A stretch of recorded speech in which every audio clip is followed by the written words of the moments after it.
Catchment Combos with Thriving Southland, your link to Southland catchment groups and their impactful projects.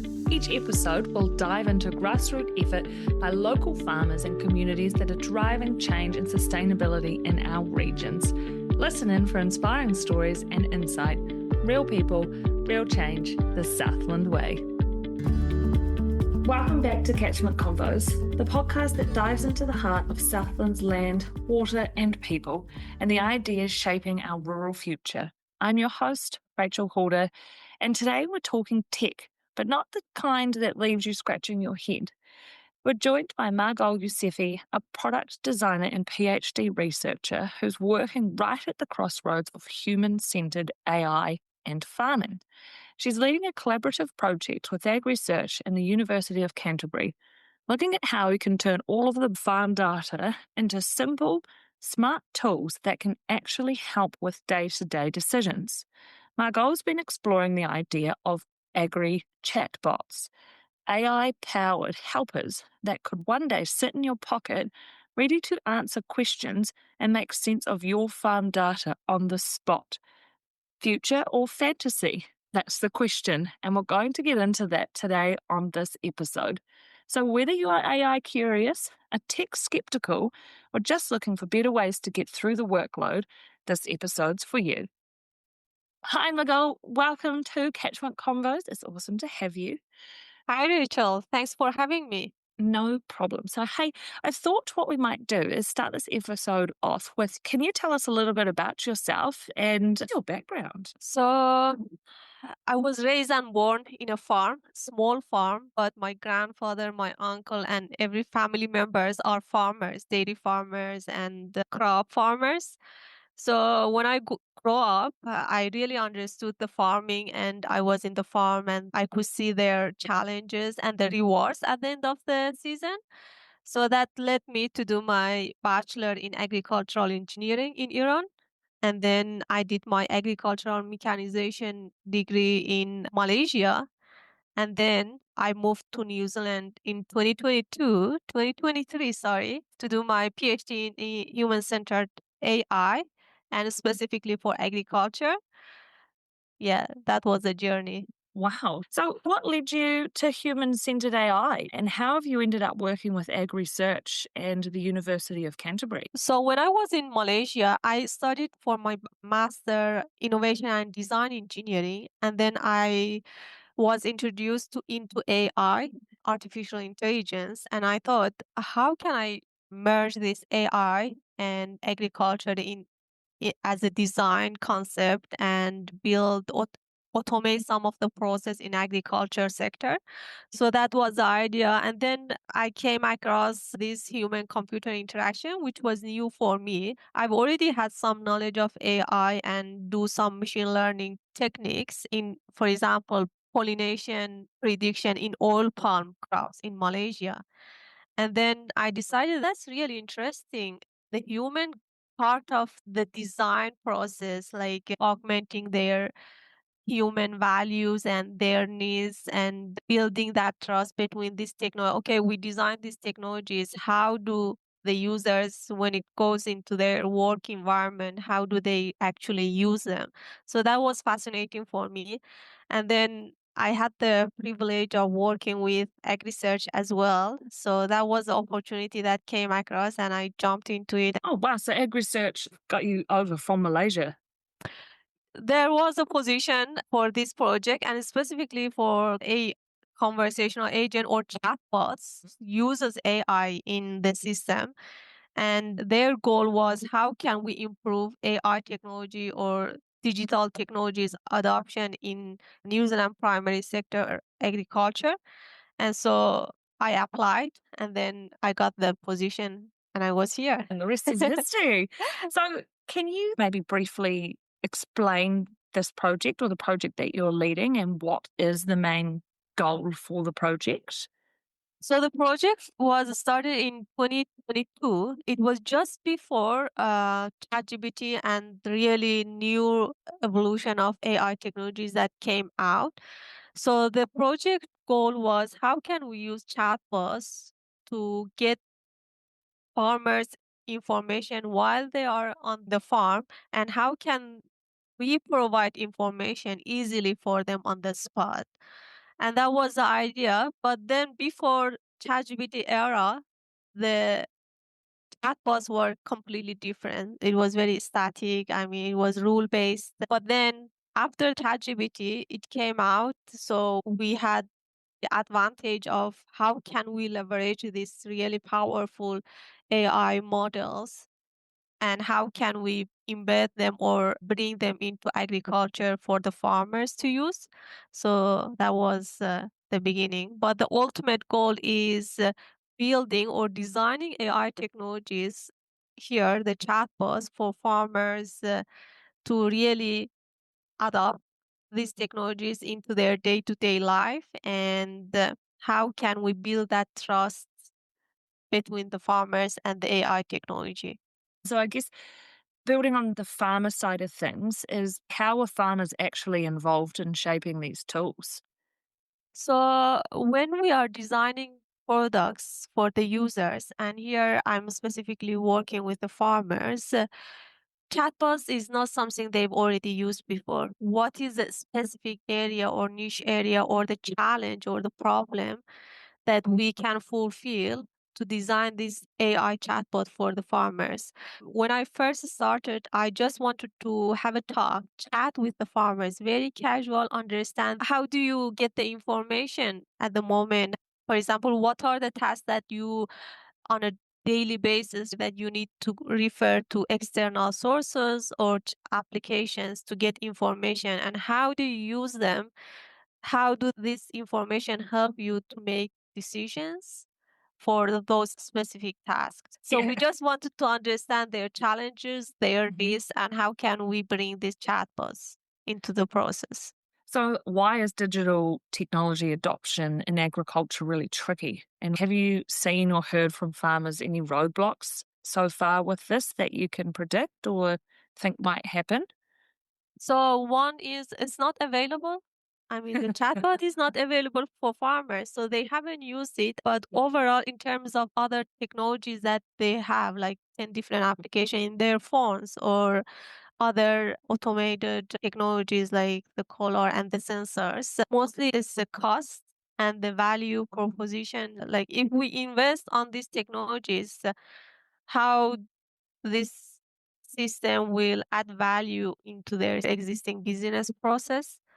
So it should be integrated very seamlessly into their existing workflow. So Yeah. that was what I've heard from the farmers. I guess you just touched on it then. They are actually collecting and inputting a lot of data already. So, the concept of the agri focused chatbot is around trying to make that data, the complexity of their data, more accessible, isn't it? Exactly. Can you give So, us a practical example on a day to day? How would a farmer or a farming system use this chatbot? so we have different chatbots when we talk. Like the simplest, the ChatGPT came out. It was like generative AI, where you could give text and you ask a question, for example, summarize this text for me, and it will summarize and give it to you in a second, split second. Another chatbot that we can say is agent AI agent, where, for example, the farmer asks, "What's the temperature like outside?" So the chatbot has its own internal knowledge based on the pre-trained knowledge it goes from across the World Wide Web, but also needs to call weather forecasting API to get the weather forecast, the temperature, for example, of that region, and then give it back to the farmer. So that is AI agent. But then a bit more complex is agentic AI, where two or three or four different agents or chatbots collaborate with each other. For example, in advanced scenario in the farm, we can say the farmers ask the chatbot to just the irrigation if they have a automated irrigation system already in place in their pasture, for example. Then that agent needs to connect with soil moisture agent and also with the weather forecasting agent and the ventilation system in the irrigation system. So all different information agents are connecting with each other, and then it will say, okay, the chatbot will adjust the irrigation system according to all the information it got from the soil moisture, from the weather forecast, from the, I don't know, other sources of information, and do that autonomously. So, do you see these agri chatbots being able to accept data from the farmer? Yes, absolutely, it can, but it will be a very complex workflow. It's not a single agent, but in those scenarios, it's kind of agentic AI where different API calls need to be made. Their workflow needs to be connected to each other and different frameworks, so it can call back from, it can connect to different applications to response back to the user. It is possible. Yeah. Yeah. When we talked at AgriTech, you mentioned a couple of examples about even asking it questions around milk forecasting or land price forecasting. So it is using credible sources, isn't it? Yes. So when we are using this, they are pre-trained. What it means is trained on very large amount of data from anywhere in the web, in the internet. But then when it needs to go for specific information, it can connect to your specific information or credible information from Fonterra, for example, the milk production app they have farm source, for example. Those are credible information. Or Dairy NZ website, those are credible information for the farmers. So it can connect with those different APIs and get the information, merge it with this existing reasoning knowledge, update it, and give the farmers with credible information citing to those websites. Oh, it's going to be fascinating to see it because it's such a growing industry. What's some of the most surprising feedback or insight that you've heard from farmers involved in your research so far? From the farmers themselves, for example, one of the ladies, she asked me, I have so much data from my like fathers and grandfather, and I would really like to know, like, can refer back to those data, how they did farming like 10 years ago or 5 years ago, and how that can help me now or in the future. And that is kind of nice things for preserving knowledge and transferring those knowledge into next generation of farmers. Yeah, Yeah. that's it. Have you sort of come across any sort of resistance or mistrust around the AI and farming tools? Of course, yeah. I mean, there there has to be some people. I mean, it's a kind of awareness as well. Those very few people who had their skepticism towards this AI technology because they say like, "Oh, I've been doing farming like for 10 years or 20 years. I know my land, I know my weather." And the weather forecasts are, it says it's gonna rain, but it doesn't rain. And so they lose that trust and weather forecasting models. So that's kind of things similar to other AI technologies that they are using. So technology like chatbots, they are like we mentioned, is as good as the data is input. If your data is not good, of course the outcome wouldn't be accurate as well. And so, how do we overcome some of that distrust and that resistance? I would say kind of training, Yeah. uh, uh, sharing information. I had a call recently that they are working on AI chatbot for farmers, and they are doing so much research. And how can we take like technical steps to make this chatbot really reliable and with as low as possible errors in the outcome? So, I mean, getting them on board to get used because they haven't used chatbot in the farm yet. So, what do you see the biggest opportunities then for AI in the New Zealand primary sector for, say, 5 to 10 years' time? For chatbots, I would say automating some of the tasks. For example, we can integrate the different sources of information they have and put it in one place instead. So we can kind of integrate those information in one platform and get the agents, the chatbots, provide those information on the spot with the proper reasoning. Another thing would be getting those images and sensors. For example, the farmers using, and so the chatbot would be connected into those information. It can see, it can read those sensor data, and it says, for example, oh, you should look, the machine didn't fertilize this part of the land. Maybe you Yeah. should consider those kind of being so proactive and giving you heads up and being like assistant, a companion for you in the farm. So, if farmers listening out there, they're curious but maybe a little bit hesitant, what would you say to them about the future of AI on farm? Um, I mean, we should learn from other sectors because they are really taking this AI chatbots into next levels. v- Very high stake environment like in finance, in healthcare.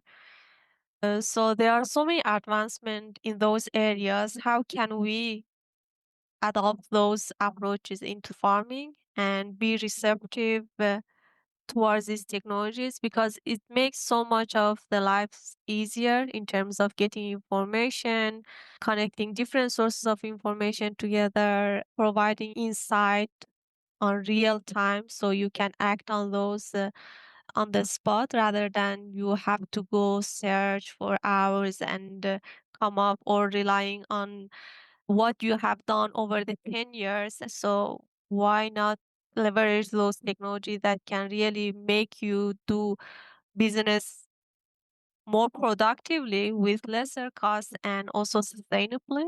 So, back to your research a little bit, Muggle. So, have you got any prototypes in the pipeline, or what should we be watching out for? So we have a prototype.